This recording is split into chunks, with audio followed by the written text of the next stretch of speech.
Alright, hello all you crazy people out there, my name is Dragonite and welcome back to Harvest December. So, in the last part we had some comic relief in the form of Madoe the little kid being forced into the girls' gym uniforms, among other things. And in this part, apparently he's been knocked out or something. The evenings are short in winter, I observed as I looked out the window. I had been so long in the sick bay I was immune to the smell of rubbing alcohol by now. Ugh. I watched as the last streaks of red faded from the sky. There was a kettle steaming softly in the background. It was there to humidify the room. Ellipses. Madoe was fast asleep in the bed. It was about an hour ago that his breathing finally steadied. He looked in pain as he slept, and I couldn't bear to watch him like that. And so, I had looked out the window most of the time. That's why I knew how the colors turned in the sky.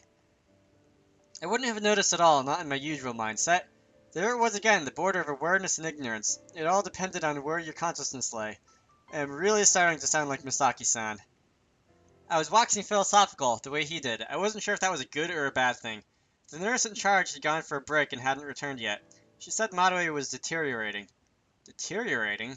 The word stayed with me like a curse. Wait a minute, so is he like losing his grip on the world now that he's in some other god's territory or something? A couple walked past outside, hand in hand. The window framed them like a picture, the fading sunset in their perfect backdrop. It was almost past 6 now.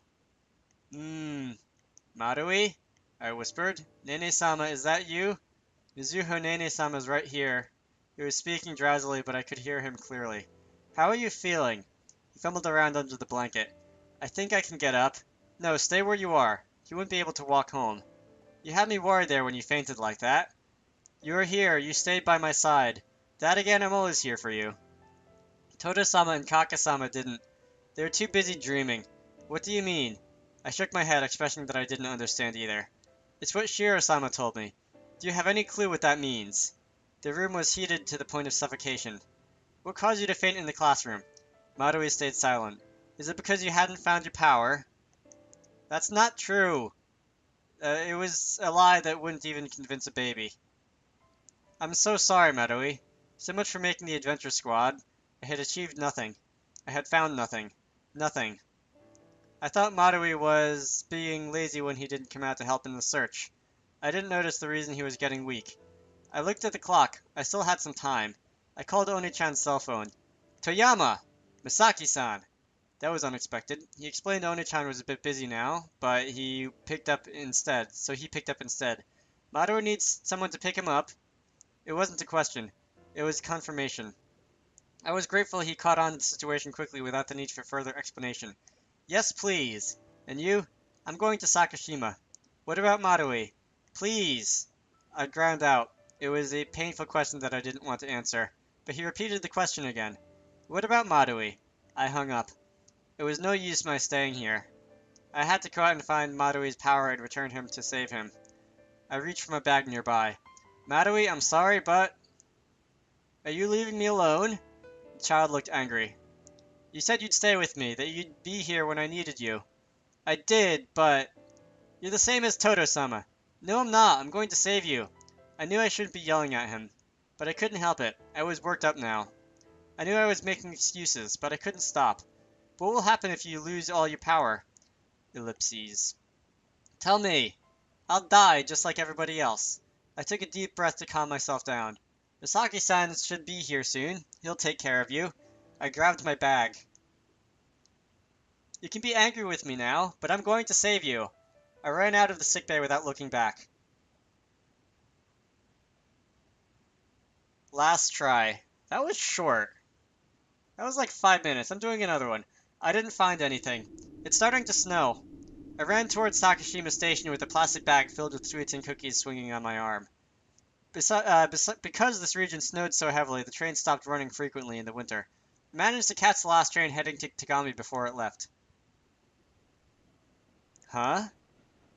I let out a tired breath. I felt bitter. Despite running out like that, declaring I would fix everything, I had accomplished nothing. Again. I was the only passenger in the cabin. The train chugged on, rocking steadily, inviting me to sleep. I mentally shook myself and pulled the plastic bag I was carrying in my arms. Tagami Station was only one stop away. I got off from the train. I still had to make my way home. What was I doing? I had left in an angry fit and was coming back with a bag of treats to apologize. Huh. I sighed again. The train slowly came to a stop and I stood to get off. As I walked out, I could hear the hazard announcement echoed hollowly. As I walked out, let me try that again. I could hear the hazard announcement echo hollowly through the empty station. They weren't going to run the trains anymore today.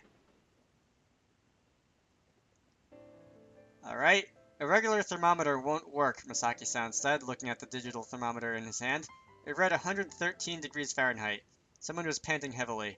My mind went blank. Whose temperature was that? Who was panting? Like, you will die if your temperature's 100... Whatever. Like, supernatural, maybe? I don't know. Who was panting? It happened pretty suddenly, Oni-chan said. Misaki-san nodded in agreement. I hated the way they were so calm. I dropped the bag of treats I was carrying. Everything scattered on the floor. I didn't find anything. I made my way to Maruo on shaky legs. I almost collapsed by his pillow. Maruo? Nene-sama. He responded, but I couldn't tell if he was talking in his sleep or if he actually heard me. I took off the towel he had on his forehead to rinse it. It's so hot! The towel wasn't just warm. It was impossibly hot, having absorbed Maruo's body heat. I rinsed the towel in water and wrung it dry. The water was icy cold, cutting me to the bone. Even so, the feeling of Maruo's heat still lingered in my hand. I couldn't do anything, and I still couldn't do anything, even now. I couldn't tell him anything. I couldn't help. I couldn't make him feel better from the state he was in. I'll call a doctor, Oni-chan said, but as he said it, it was obvious he knew it was meaningless. What doctor could examine a god? There wasn't the medical time to test if human medical procedures would work. I could have called one long ago. Again, I whispered hoarsely. Only Misaki-san noticed. I had no solution. I couldn't think of anything. My usual useless excuses. I failed again. Mizuho. I wanted to help, and now things had turned a lot more serious than I thought. I hated it. Maruo was going to die if I didn't find a solution quick. Why did this happen?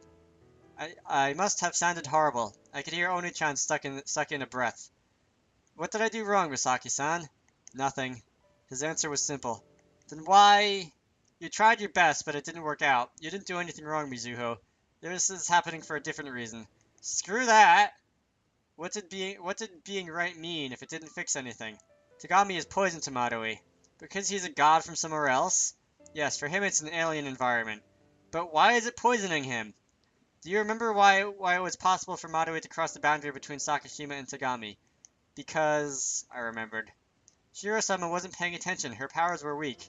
She was too busy eating, having fun in the new year to bother taking notice of the boundary surrounding her territory. But now she's regained control again. The land is on full alert. So Maruo is considered an enemy to our lands now, a trespasser that must be destroyed. Like, literally, like, immune system? Invader? Like? I didn't know. I don't either. Knowledge is power, sure. Misaki-san was right. The weight of his words crushed me. What can I do? I wasn't being hopeful. I was desperate.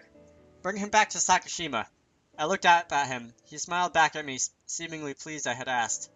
If you return him to where he belongs, he should be able to recover. Then we should... But it's too late now, Misaki said wistfully. He was watching Maruo. I turned my eyes to Maruo too. His breath. He might not make the journey back home. Maruo's panting had subsided and now he was barely breathing anymore. I felt my strength leave me. The color on his cheeks and the way his chest rose almost unnoticeably were my only reassurances that he was still alive. Maruo was dying. We were running out of time. We can use the train.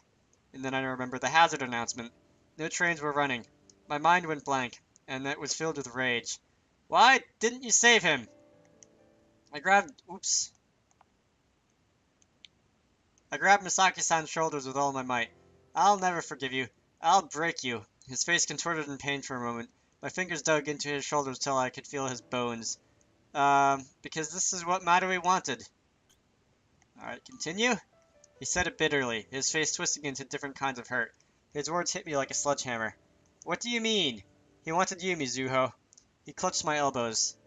He said if there was a chance he was going to die, he would rather wait for you to come home. That's right, Mizuho. He wanted you by his side. I felt the anger drain away, leaving me empty. At the school's sickbay, Manuel had asked if I was going to leave him. I had believed I was doing everything for his own good, but what I had done was abandon him when he needed me the most. What I believed to be the right thing to do was the wrong thing for him. I felt strangled. I began to gulp as I took and take large amounts of air into my lungs.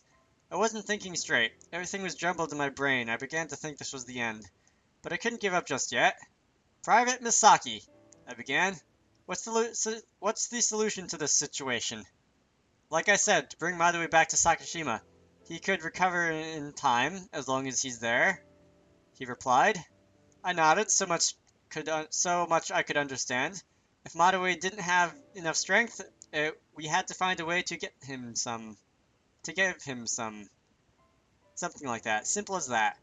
And what are my just best chances of keeping him alive? To take him as close to the borders of Sakashima as possible, as soon as possible.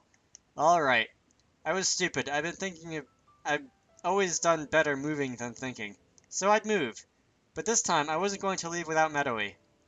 You know what I'm going to do, don't you? Are you giving me an order? Misaki-san smiled. Come with me, Private Masaki. I lifted Madoe in my arms. His body was unbelievably light and warm. Where to? Okami Mountain. It was the last expedition of the Adventure Squad. Alright, the sound of bells. And I'm going to end this off for real this time, because that's been a decent amount of time. I want to say like 12 or 13 minutes for this video. I hope you all enjoyed that, and I will see you all later.